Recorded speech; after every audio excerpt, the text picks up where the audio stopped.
Samajwadi party को लाना चाहते हैं। 60 सेकंड आपकी कंप्लीट हुए। अब मैं रुक करता हूं डॉक्टर अजय आलोक का। डॉक्टर अजय आलोक, सवाल बहुत सीधा है डॉक्टर अजय आलोक। उत्तर प्रदेश का चुनाव 2024 के चुनाव के लिए अहम है, इसीलिए यहां पर महागठबंधन की तैयारी हो रही है दोबारा से। देखिए, आप बार बार बिहार के चुनाव में भी महागठबंधन कहते थे। ये महाठग बंधन है, गठबंधन तो है ही नहीं। ये आपस में लालची लोग का जोड़ा है। ये प्रयोग उत्तर प्रदेश में कोई पहली बार नहीं हो रहा है। 17 में 2 भाई मिले थे, 19 में बुआ भतीजा मिल गए। अब क्या भाई बुआ भतीजा सारे मिल जाएंगे, उससे क्या फर्क पड़ता है। एनडीए के घटक दल के नाते इस बार जेडीयू भी उत्तर प्रदेश चुनाव लड़ने जा रही है। हमारी कोशिश है कि हम बीजेपी के साथ लड़ें। बात चल रही है, उम्मीद है कि हमारा समझौता होगा और मजबूती के साथ योगी जी के नेतृत्व में बीजेपी लेड एनडीए सरकार ही बनेगी, इसमें कहीं दो मत नहीं है। और ये सब जो प्रयोग होते हैं चुनाव के समय क्यों होते हैं? अभी आपने कहा आम आदमी पार्टी से ही बात चल रही है। कैसे बात चल रही है भाई? समाजवादी पार्टी की जयंत चौधरी अलायंस कर लिए। 1 साल पहले तक जयंत चौधरी के क्या बोलते अखिलेश के बारे में, अखिलेश क्या बोलते थे अजीत सिंह के बारे में। तो ये सब प्रयोग यूपी में चलता रहेगा। ये अपने वजूद को बचाने की अंतिम लड़ाई है, इनके लिए अंतिम लड़ाई है। चलिए, आपने अपने 5 सेकंड बचाए। मैं आचार्य प्रमोद कृष्णम आपका रुख करता हूं। आप उत्तर प्रदेश के चुनाव में है कहां पर? क्योंकि प्रियंका जी की वाणी को अगर हम सुने तो वो कहते हैं कि ना सपा ना बसपा, अगला मतलब असली विपक्ष तो हम हैं, लेकिन आपकी हैसियत को कोई मानने को तैयार नहीं। आप कह रहे हैं कि हम हीरो हैं, लेकिन आपको कोई साइड हीरो मानने को भी तैयार नहीं हो रहा। बताइए। देखिए, पहली बात तो यह है, जब इलेक्शन होता है उससे पहले सारी पॉलिटिकल पार्टी, सारे पॉलिटिशियंस ये दावा करते हैं कि हमारी सरकार बनेगी। जनतंत्र में ये हक भी है।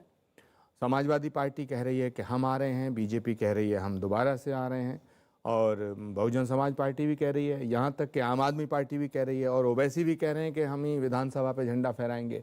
ये सबको कहने का हक है, लेकिन सच बात यह है कांग्रेस पार्टी प्रियंका गांधी के नेतृत्व में सिद्धांतों की राजनीति कर रही है। सत्ता की राजनीति करना हम लोगों ने अब छोड़ दिया है। हम अपने सिद्धांतों पे कायम रहेंगे।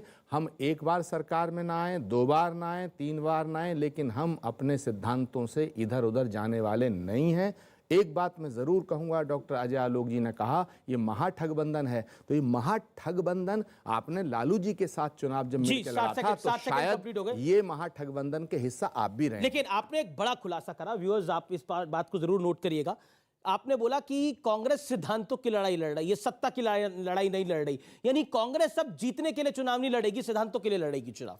इसका जवाब मैं आगे दूंगा, आगे आप दीजिएगा। सुधांशु त्रिवेदी, ये तो सिद्धांतों की लड़ाई लड़ रहे हैं, आप तो सत्ता की लड़ाई लड़ रहे हैं ना?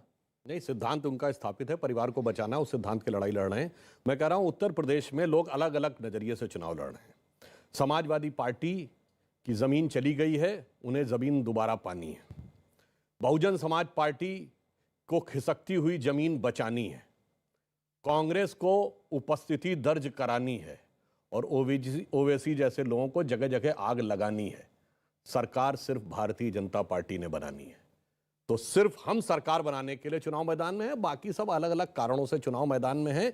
इसीलिए आप देख रहे हैं कि एक हिंदी में कहावत होती है ना, विपक्ष में अलग अलग लोग। ऐसी ऐसी पार्टियां भी हैं ना जिन्होंने कहा था हम 5 मुख्यमंत्री और 20 उप मुख्यमंत्री देंगे, यानी 25, यानी पूरी बेताल 25 ही बना दी थी।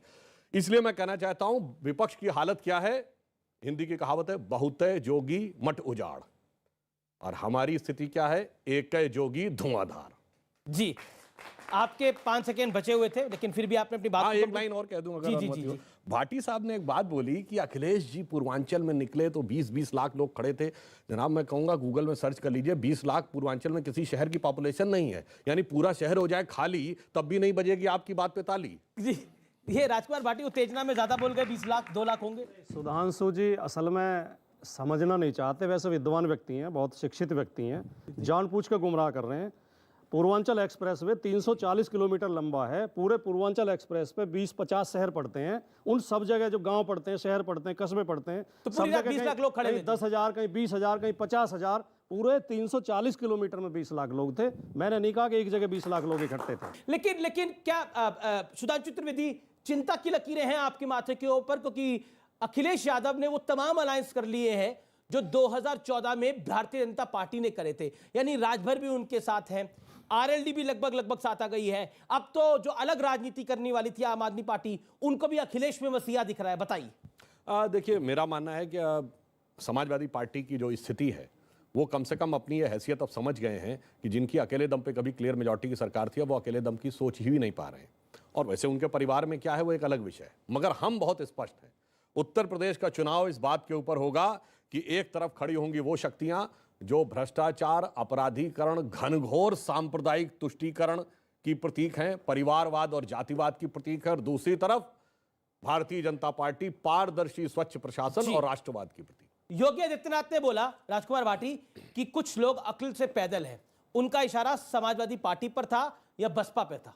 उनका इशारा भारतीय जनता पार्टी के लोगों की तरफ था और अपने अधिकारियों की तरफ था। इनके अधिकारी इतने अकल से पैदल हैं कि पीछे एक विज्ञापन दिया अखबारों में पूरे पेज का, तो उसमें पश्चिम बंगाल का पुल और सड़क छाप दिया और अमेरिका की फैक्ट्री छाप दी। लेकिन मैं एक बात जरूर कहना चाहूँगा, अजय आलोक जी और सुधांशु जी विरोधाभास और आत्ममुग्धता इसे कहते हैं, इन दोनों की पार्टी कभी भी बिना गठबंधन के सरकार नहीं बना सकी आज तक इतिहास में।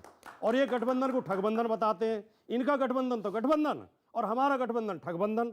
वही पार्टी आज पर हमारे इनका साथ गठबंधन तो बीच में 2 साल ही नहीं था। हाँ। लेकिन आपने तो बसपा के साथ अलायंस करने के बाद, चुनाव के बाद जब चुनाव हार गए तो मायावती जी ने बोला कि मैं अब तुम्हारी बुआ नहीं हूं। तो मायावती के साथ तो हमारा गठबंधन नहीं है। तो था ना, करा था आपने। उससे पहले कांग्रेस के साथ करा था, तो कांग्रेस के साथ हुआ 2019 के अंदर, नहीं हुआ। पीडीपी की महबूबा मुफ्ती अब भी इनकी बुआ है, इनसे पूछे इनके साथ गठबंधन में थी क्या अब भी इनकी बुआ हैं? ठीक है, क्या सब शिवसेना वाले अब भी इनके फूफा हैं? पूछ लीजिए इनसे, ये बता दें। जवाब दे देंगे। वैसे शिवसेना वाले तो इनके फूफा हो चुके हैं।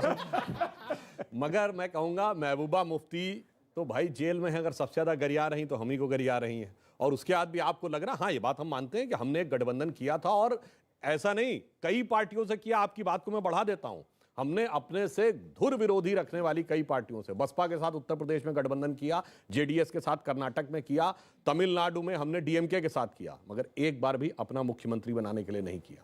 हमने देश के साथ मुख्य धारा में लाने का प्रयास किया, प्रयास विफल रहा। 2019 के चुनाव में प्रधानमंत्री जी बोल चुके हैं कि वो हमारी महामिलावट थी, मगर यह भी याद दिलाना चाहता हूं, महबूबा मुफ्ती के साथ सरकार रहते हुए ऑपरेशन ऑल आउट चला।